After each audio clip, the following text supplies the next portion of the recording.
about the history of humanity, and academics have a tendency to not talk to indigenous people about their own history. They think they made their stories up about where their ancestors came from. These beings are not of a human or a Neanderthal or Cro-Magnon DNA at all. That's actually an entirely different being.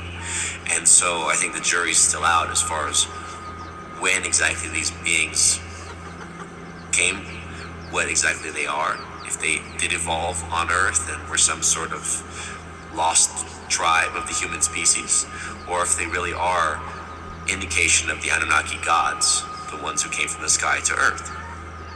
And again, it plays into this overall mythology of the fall to Mount Hermon of the 300 Watchers, whether that's in the Bible or the Anunnaki tradition of Enki and Enlil and their families coming and creating humans by mixing their DNA with ours.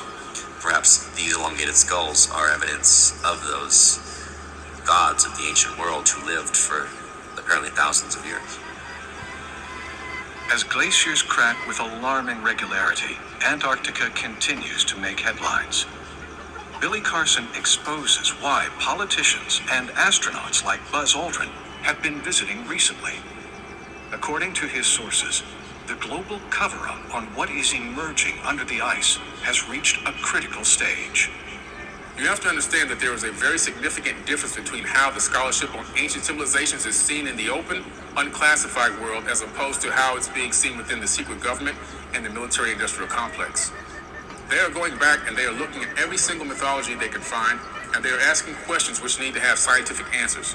They have started to learn that no matter what the ancient mythology is, if you dig deep enough, you're going to find out, wait a minute, there's something here that suggests this is not a myth. This is a story about beings that at one time were contacting people on Earth on a widespread basis. They are very aware that extraterrestrial civilizations have been visiting Earth since primordial antiquity.